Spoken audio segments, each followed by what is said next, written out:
Julius Evola, Rostro y máscara del espiritualismo contemporáneo. 7. Paréntesis sobre el catolicismo esotérico y sobre el tradicionalismo integral.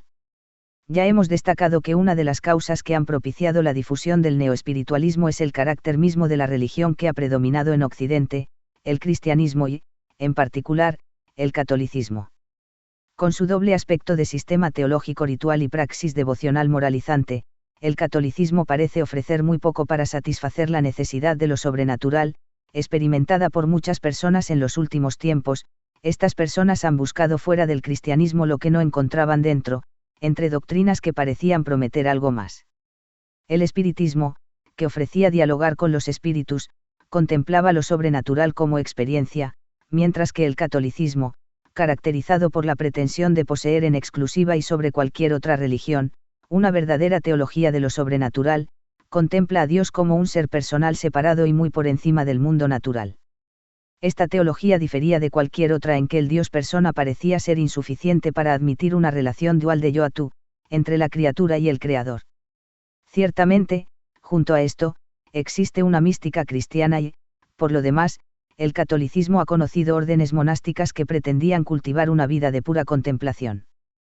Pero, dejando aparte el hecho de se trata de una vía apta solo para vocaciones muy específicas, la revisión del concepto de Dios personal que implicaba la vía mística, frecuentemente ha sido contemplada por la ortodoxia como una peligrosa herejía, limitando el concepto de la unio mística o vida unitiva. El catolicismo más reciente incluso tiende a olvidar cualquier corriente mística en beneficio de la llamada atención pastoral de las almas, la causa de su principal preocupación ha consistido en callar ante los cambios postconciliares que sitúan en primer plano las meras instancias sociales y socializantes, acompañadas de escuálidos ingredientes humanitarios, pacifistas y democráticos. Cualquier elemento que pudiera tener un carácter de verdadera trascendencia, ha sido relegado a un plano secundario o simplemente olvidado. De aquí el vacío que, junto con la crisis del mundo moderno, ha impulsado a muchos a buscar en otras corrientes, frecuentemente en la misma línea del neoespiritualismo contemporáneo, con el riesgo de que fuerzas sombrías perviertan las más altas aspiraciones. Pero un análisis objetivo implica algunas precisiones.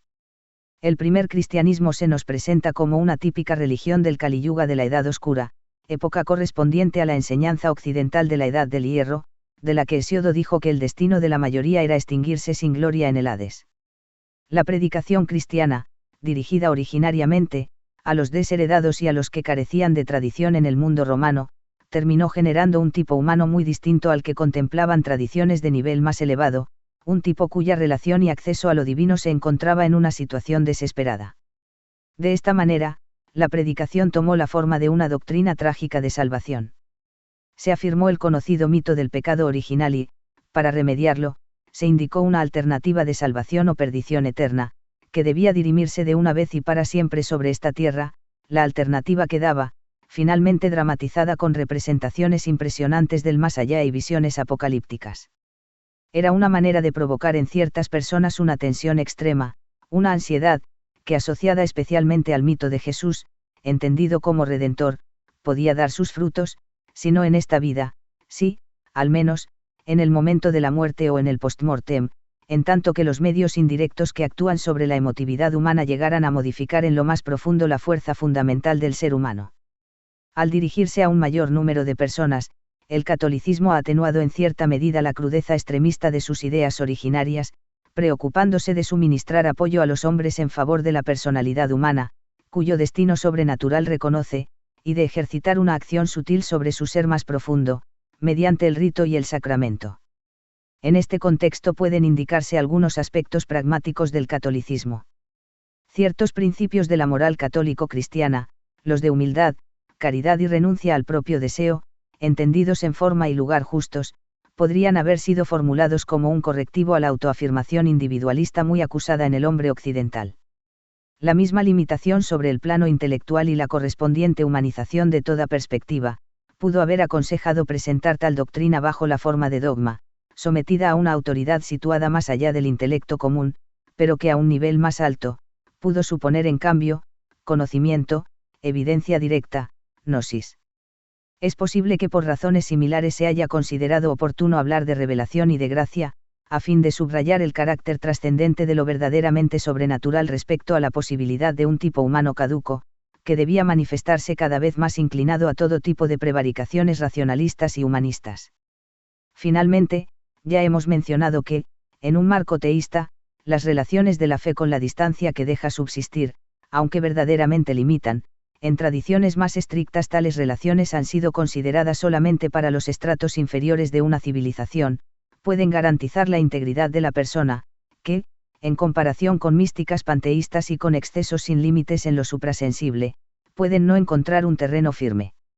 Las limitaciones de la doctrina católica con sus posibles valores positivos, son adecuados para la gran masa de la humanidad y para las condiciones negativas de la última época, la Edad Oscura. Manteniéndonos en este nivel, las ideas de católicos como Ora Masis y Alteza Cuptat, podrían ser también justas. El catolicismo es una defensa del hombre occidental, mientras que cualquier forma que no sea dualista y teísta de espiritualidad, frecuentemente se alude muchas veces a Oriente, puede representar para él un peligro. Pero, al margen de ese nivel, las cosas cambian mucho. Si se atiende en el cristianismo a aperturas positivas hacia lo sobrenatural y se contempla lo que podríamos llamar suprapersonalidad, o sea la personalidad indiotegrada por encima de las limitaciones humanas, lo que aparece no es más que una limitación y un factor de petrificación que se justifica por sí mismo. Sus reacciones de intolerancia y sedición pueden alejar a quien observa la realización de sí mismo a partir de tradiciones o doctrinas ni occidentales ni cristianas, en las que es más notorio un contenido metafísico o iniciático, en lugar del reduccionismo religioso, dogmático o ritualista del catolicismo con una rígida mitología teísta. Hoy, la potencialidad del cristianismo de los orígenes como doctrina trágica de salvación, solo puede ser ritualizada, en casos excepcionales y próximos a crisis existenciales muy peligrosas. Para quien fuera capaz de hacerlo, el problema se plantea para personas que han conocido las vanas construcciones de la filosofía y de la cultura profana popular universitaria de hoy o las contaminaciones de los variados individualismos, esteticismos o romanticismos contemporáneos, se convirtieran al catolicismo y solo estuvieran en condiciones de vivir, por lo menos, la fe, con una entrega total y posiblemente como un sacrificio. Para ellos, la fe no significaría una abdicación, sino, a pesar de todo, un progreso. Sin embargo, debemos centrarnos en la problemática ya indicada para un tipo humano diverso y con una vocación diferente. Entonces podríamos preguntar, ¿es posible concebir y admitir un catolicismo que no obligue a buscar un camino en otra parte? Existen ambientes espiritualistas que han considerado esta posibilidad dentro del campo que se ha llamado el esoterismo cristiano y el tradicionalismo integral. Veamos cómo se presentan las cosas a este respecto. Primeramente, es positivo distinguir el concepto de esoterismo cristiano del de una iniciación cristiana. El primero tiene un carácter doctrinal, mientras el segundo es operativo y experimental. La existencia o no de una iniciación cristiana es motivo de controversias que, incluso referidas a un tiempo antiguo, en nuestra opinión, admite una respuesta esencialmente negativa. Si se tiene claro el concepto de iniciación en el sentido integral y auténtico del término, hay que advertir una oposición entre el cristianismo, como doctrina centrada en la fe, y la vía iniciática. En los orígenes pudieron haber existido mezclas e interferencias con las antiguas tradiciones mistéricas por su proximidad con ellas, de ahí que se encuentren huellas, de estas últimas, en la patrística griega. En el capítulo sobre el teosofismo señalamos, por ejemplo, la distinción hecha por Clemente de Alejandría entre los gnósticos, que aspiran al conocimiento natural, con algunos rasgos propios del iniciado, y el písticos, que simplemente cree. La existencia de elementos que apoyen la existencia de una hipotética iniciación cristiana, se refiriere a la Iglesia de Oriente, no al catolicismo romano que evidencia un carácter menos iniciático. Los que no piensan así, sostienen que los ritos cristianos, originalmente dotados de un carácter iniciático, no han logrado sobrevivir y se han transmitido solo en parte o con transcripciones meramente religiosas y simbólicas, incluso a partir del Concilio de Nicea. Desde entonces solo queda más que el mundo de la mística. Dentro de la Iglesia no hay vestigios de ningún tipo de transmisión iniciática, que por su misma naturaleza debería estar rigurosamente subordinada a la de las jerarquías apostólicas existentes. Por lo que respecta a las pretensiones de iniciaciones del cristianismo en ambientes exteriores a la Iglesia y en nuestros días, cuando no se trata de mistificaciones, apenas tiene como base combinaciones espurias en las cuales el cristianismo no es más que uno de los ingredientes sin ninguna raíz verdadera en transmisiones tradicionales. Otro tanto puede decirse para aquellos que se han autocalificado, todavía en nuestros días, como Rosacruces. El problema sigue todavía en pie, no solo en lo que respecta a una iniciación cristiana comprobable, sino a un esoterismo cristiano, o sea, a la posibilidad de integrar lo que está presente en el catolicismo, y no en un vago cristianismo, dentro de un sistema más amplio en el cual pueden indicarse la dimensión y el significado más profundo de estructuras, símbolos y ritos. La integración, como se ha dicho, tiene un carácter sobre todo doctrinal. No es necesario decir que el plano al que se debe hacer referencia no es el cristianismo esotérico de Besant y Ladbeater, omitiendo la exégesis de los evangelios hecha por Steiner que contiene un cúmulo de errores. En cambio, puede cuestionarse aquí el tradicionalismo integral, surgido esencialmente de la escuela de René Guénon. La idea de base es la noción de una tradición primordial, metafísica y unitaria, más allá de toda tradición o religión particular. El término metafísico debe entenderse, no en el sentido abstracto, propio de la filosofía, sino como conocimiento en torno a lo que no es físico en una acepción que trasciende el mundo humano con todas sus construcciones. En las diversas tradiciones históricas particulares, esta tradición primordial habría tenido manifestaciones más o menos completas, con adaptaciones a las diferentes condiciones ambientales, históricas y raciales, efectuadas por medios que escapan a la investigación profana. Así se tendría la posibilidad de volver a encontrar elementos constantes u homólogos en las enseñanzas, símbolos y dogmas de dichas tradiciones históricas particulares y empezar de nuevo en un plano superior de objetividad y universalidad. Ideas semejantes se habían manifestado en forma inadecuada en el teosofismo y en algunos ambientes de la masonería, es precisamente la escuela guénoniana la que ha sabido presentar y desarrollar estas ideas seria y rigurosamente, con la correspondiente tesis de la unidad trascendente de las religiones. La expresión pertenece a F. J. Chuon y es el título a un interesante libro suyo. Se debe subrayar que no se trata aquí de un sincretismo ni de nada parecido. Al igual que de la definición del triángulo, se pueden deducir teoremas valederos para cada caso particular, así también, el estudio de la tradición primordial se basa en un método deductivo y en conocimientos fundamentales. Estos principios permiten comprender cómo, bajo ciertas condiciones y en relación a una variedad de posibles formas expresivas, se manifiesta la adhesión al corpus de enseñanzas, creencias, dogmas, mitos y hasta de supersticiones, que tienen un carácter invariable al margen de cualquier conflicto y contraste aparente.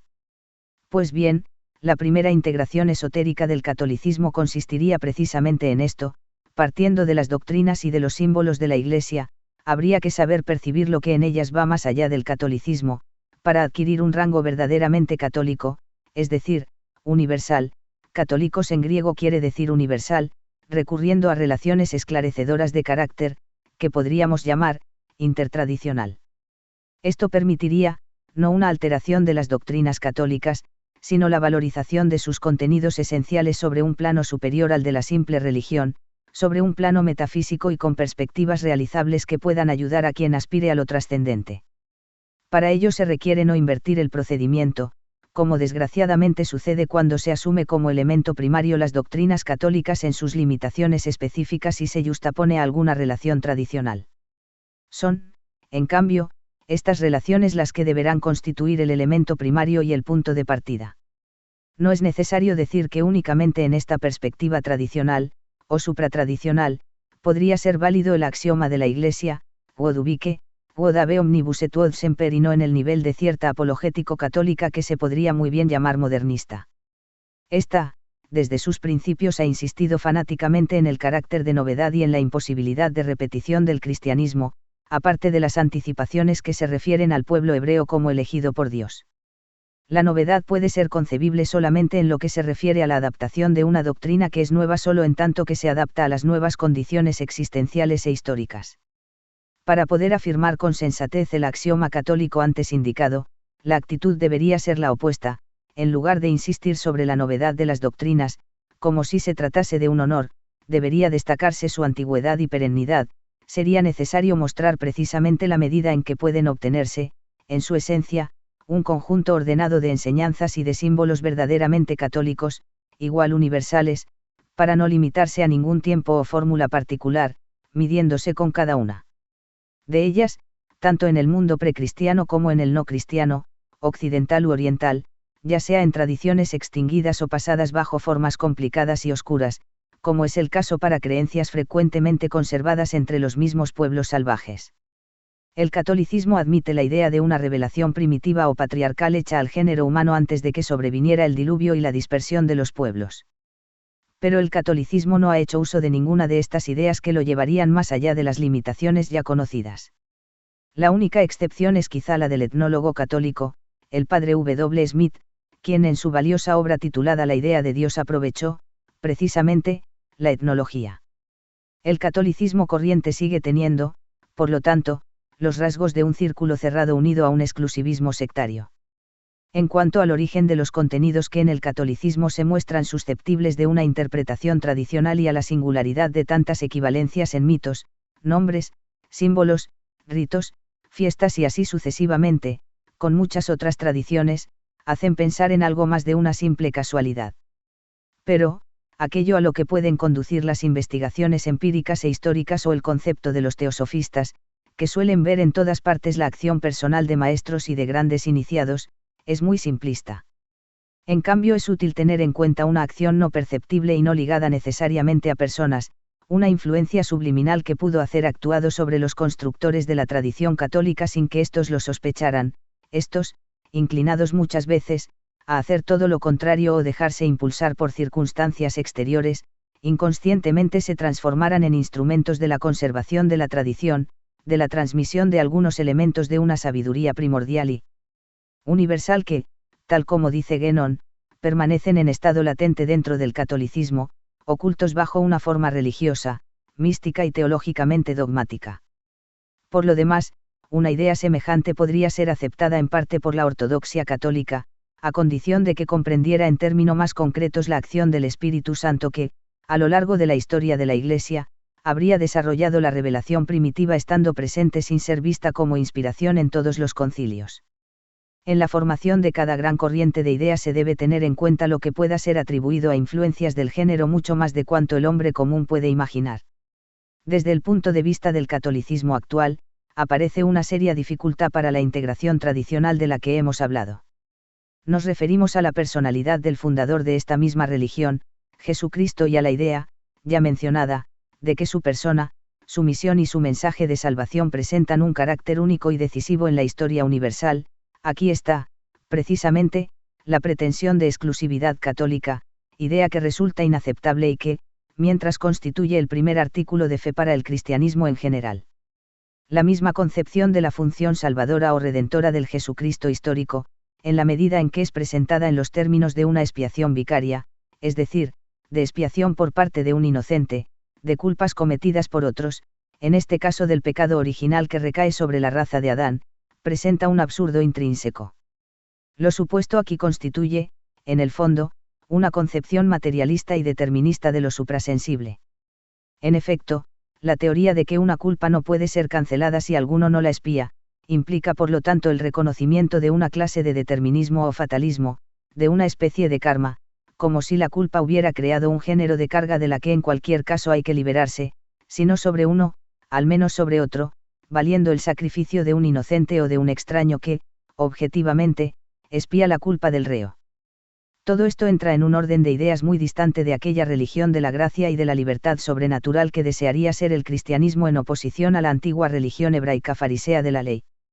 Ya en los primeros siglos, los enemigos del cristianismo destacaron justamente que si Dios quería rescatar a los hombres habría podido hacerlo con un simple acto de gracia y de poder, sin verse obligado a sacrificar, por la vía de la expiación vicaria, a su Hijo, proporcionando de esa forma, con ello, a los hombres la ocasión de volver a cometer un nuevo horrendo delito, y como si el perdón fuera una ley férrea, casi física, en contra de la cual el Dios no podía hacer nada.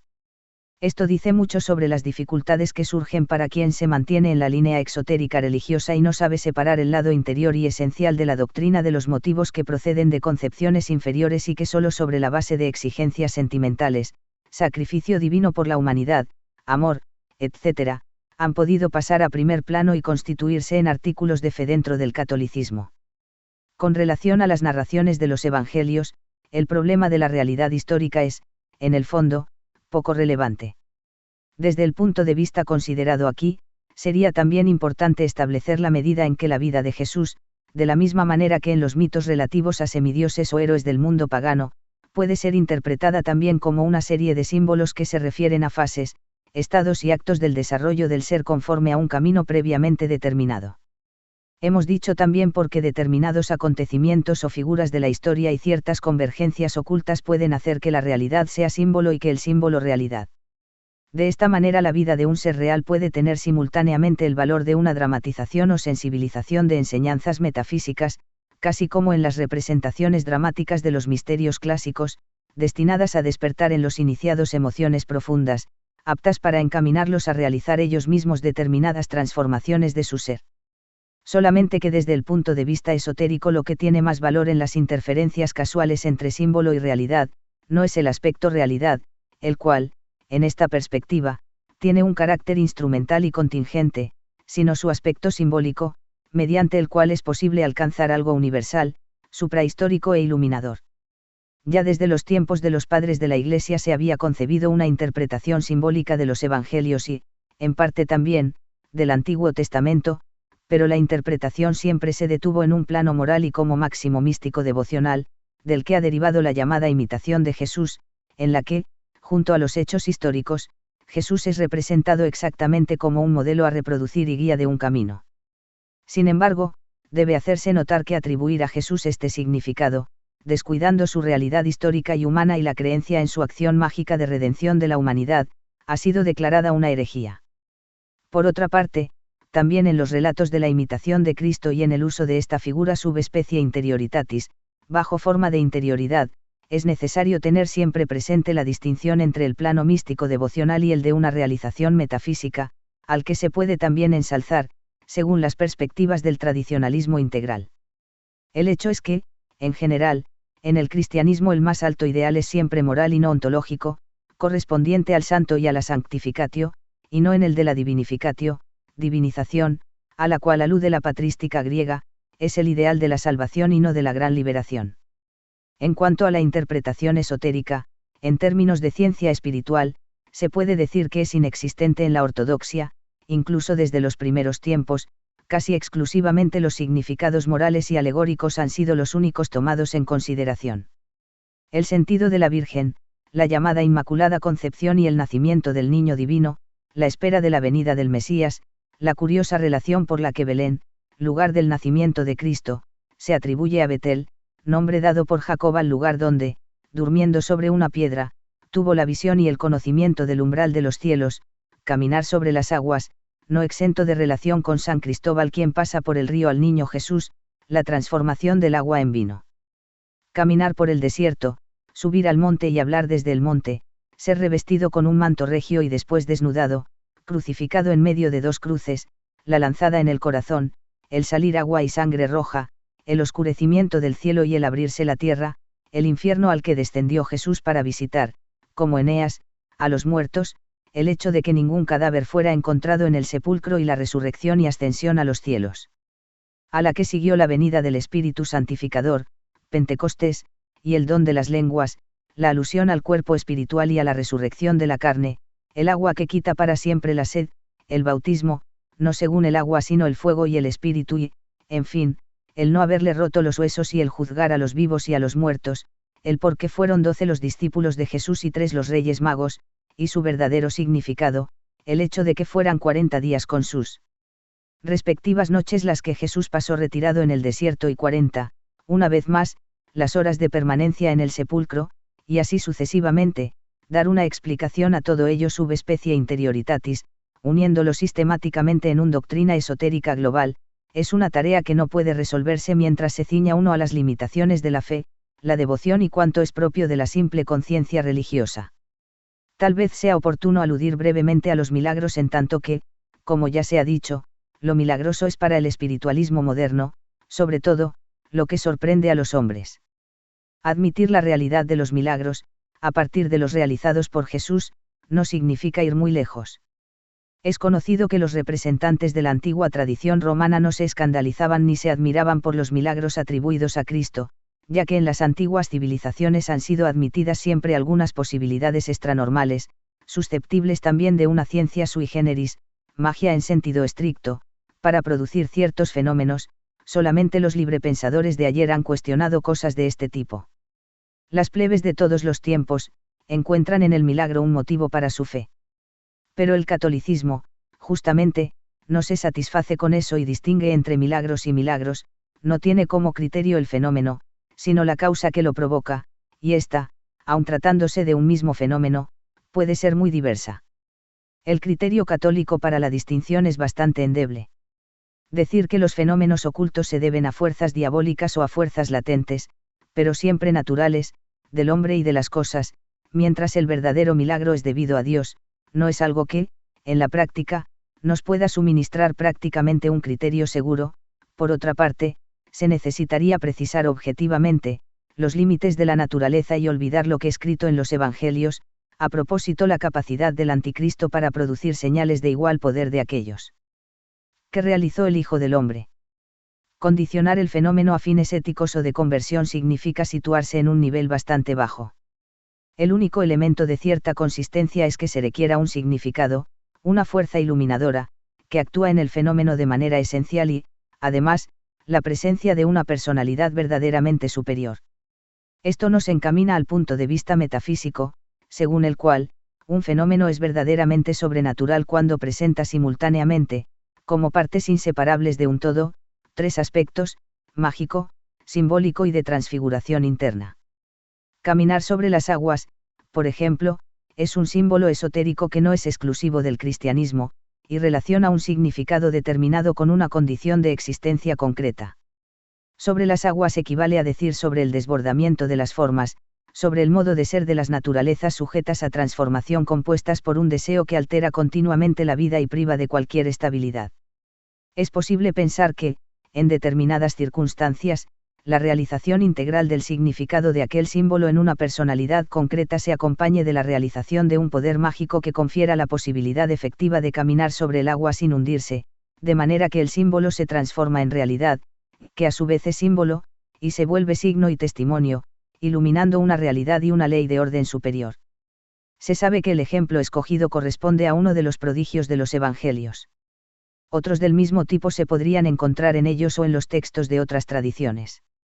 Quien quisiera descubrir el contenido metafísico latente en la historia sagrada enseñada por el catolicismo y alcanzar el sentido de lo que en ella es verdaderamente sobrenatural y no fenoménico, debería disponer de capacidad para comprender las cosas desde este punto de vista. Aprendería a leer, más allá de los Evangelios y de la Biblia, incluso en muchos dogmas y doctrinas teológicas católicas, podría comprender, como Guénon lo ha hecho notar, mucho de lo que la teología ha dicho respecto a los ángeles y, metafísicamente, sobre los estados trascendentes de la conciencia a los cuales puede conducir la exaltación mística, la renovación o el renacimiento interior. Los demonios, por el contrario, simbolizan fuerzas y estados inferiores al nivel humano. Sería preciso contemplar todo lo que en el catolicismo está situado más allá de su parte doctrinal, si de lo que se trata es de forjarnos un juicio sobre su realidad objetiva, así comprenderíamos lo que implica su rechazo a la magia en sentido estricto. La magia se basa en la existencia de fuerzas sutiles de carácter psíquico y vital, y contempla la utilización de técnicas para operar sobre ellas con un carácter impersonal y con independencia de las dotes morales en el objeto y en el sujeto de la operación. Tales caracteres son visibles en lo que la Iglesia ortodoxa atribuye a los ritos y a los sacramentos del catolicismo, en los que ciertamente no hay nada de arbitrario y formal. Pensemos en el rito del bautismo, considerado como sacramento capaz de determinar un principio de vida sobrenatural en aquella persona que lo recibe, independientemente de cualquier intención o mérito propios. Otro ejemplo es la calidad establecida por la ordenación del sacerdote, la cual no se destruye ni cuando éste es culpable de indignidades morales, y también, por supuesto, en el poder de la absolución, ordinaria e indio extremis que consiste, en el fondo, en dominar y suspender la ley. Denominada en la tradición hindú, del karma. Estos son solamente algunos casos en los cuales el catolicismo se sitúa en un plano de objetividad espiritual, superior al irrealismo de la exagerada sensibilidad y de la moralidad humana, colocándose precisamente en el plano de la magia. Si prescindiéramos de una relación de este género, la defensa de la doctrina católica de los sacramentos contra la mentalidad profana y racionalista de los modernistas, que consideran todo esto como supersticioso e incluso inmoral sería extremadamente débil. Pero, a decir verdad, es difícil que un católico pueda asumir un punto de vista semejante. Más bien tienden a pensar que se trata solo de ritos y sacramentos. Por nuestra parte pensamos que la doctrina católica de los sacramentos, aun cuando haya tenido una verdadera potencialidad mágica, terminó perdiéndola y quedó reducida al nivel de facsímil religioso que tan solo repite formalmente la estructura de los ritos mágicos o iniciáticos.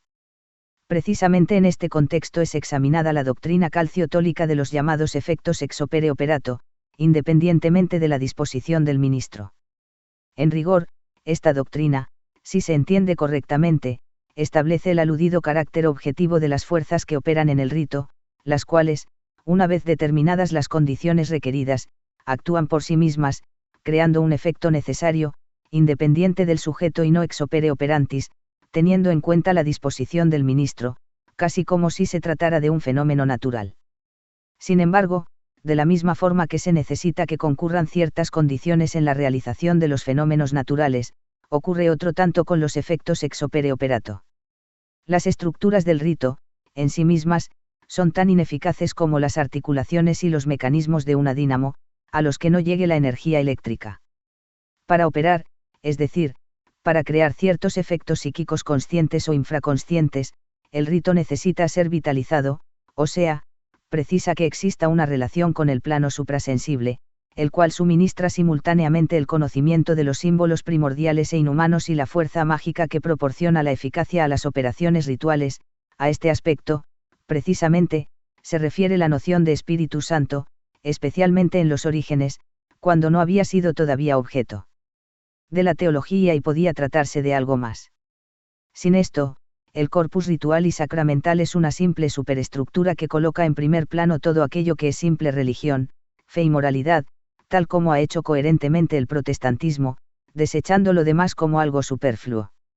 Puede establecerse una relación, irregular y esporádica, con el plano metafísico mediante estados de exaltación y entusiasmo sagrado del alma, siempre que se sostenga una orientación adecuada capaz de preservarla de las evocaciones de fuerzas invisibles de carácter inferior. Cuando se trata de una tradición, se necesita alguien que haga de puente sólido y consciente entre lo visible y lo invisible, entre lo natural y lo sobrenatural, entre el hombre y Dios. Según la etimología de la misma palabra, ese puente era el pontifex, literalmente, hacedor de puentes. El pontifex constituía precisamente el punto de contacto que hacía posible la manifestación en el mundo de los hombres de influencias eficaces y reales procedentes de lo alto. La cadena de pontífices, que en las formas superiores y más primarias de la civilización tradicional formaba una unidad con la cadena de los representantes de la realeza divina, garantizaba la continuidad y la perennidad de este contacto, constituía el eje de la tradición en sentido literal, es decir, de la transmisión de una presencia y de una fuerza sagrada vivificante e iluminadora, de la cual, por participación, podía beneficiarse un oficiante sagrado debidamente ordenado, fuerza sin la que, como ya se ha dicho, todo rito es inoperante y se convierte en mera ceremonia o símbolo. Nominalmente, el pontificado ya existía como institución en la romanidad antigua, luego formó parte del catolicismo, situándose en el centro de la Iglesia y en el vértice de sus jerarquías. Pero es interesante preguntarse qué subsiste hoy de todo esto en su función primigenia y en su tradición. La esperanza profética de un Joaquín de Fiore reflejada en la venida del Papa Angélico con actitudes muy semejantes a las de un iniciado fundador de un nuevo reino, el del Espíritu Santo, viviente, operante y vivificante, quedó desgraciadamente en una utopía. Y si nos volvemos hacia las contingencias de tiempos más recientes, sobre todo a las figuras de los dos últimos pontífices,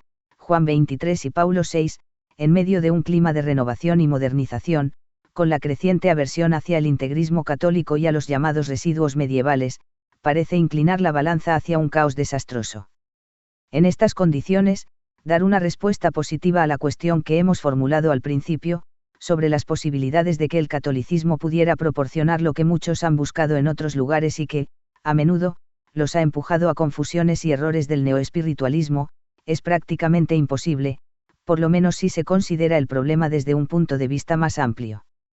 Después de todo lo que hemos dicho, resulta problemático considerar a la Iglesia, cuerpo místico de Cristo, como portadora y administradora de una fuerza verdaderamente sobrenatural, representante objetiva de ritos y sacramentos, capaces de beneficiar a quienes aspiren a experiencias que superen los límites de cuanto es religión confesional y vean en la llamada santidad el fin supremo. Sin embargo, reconocemos que el catolicismo contiene, a pesar de todo, vestigios de una sabiduría que puede servir de base para una exaltación esotérica de varios contenidos. Reconocemos también la validez del criterio difundido por un exponente del tradicionalismo integral, el hecho de que los representantes de la Iglesia Católica entiendan tan poco de sus mismas doctrinas, se refiere aquí a su dimensión interna, no debe ser causa de que nosotros mostremos la misma incomprensión. De otra manera se presentan todos los obstáculos y todas las limitaciones difícilmente removibles, considerados con anterioridad. Prescindiendo del catolicismo secular, podríamos aludir a la ascética católica y, sobre todo, a las antiguas tradiciones monásticas, que, aun cuando no se trata de una iniciación, sí por lo menos supone una disciplina interior que encamina a la trascendencia y a un acercamiento hacia lo sobrenatural. Pero, incluso aquí, se impondría una labor fatigosa de purificación y esencialización dada la presencia de elementos devocionales y complejos específicamente cristianos, para la que tal vez sea difícil reunir instrumentos válidos para la acción interior sin el conocimiento, también, de lo que ofrecen otras tradiciones. Un catolicismo que se eleve al nivel de una tradición verdaderamente universal, unánime y perenne, en la que pueda integrarse en una realización metafísica en la vía del despertar, el símbolo, el rito y el sacramento en acción de poder, el dogma en expresión de un conocimiento absoluto e infalible, que no sea una expresión humana y como tal viviente en seres desligados del vínculo terrestre mediante una exaltación mística, donde el pontificado revista su función mediadora originaria. Un catolicismo de tal índole podría suplantar a cualquier espiritualismo presente o futuro. Pero observando la realidad no es quizá un sueño.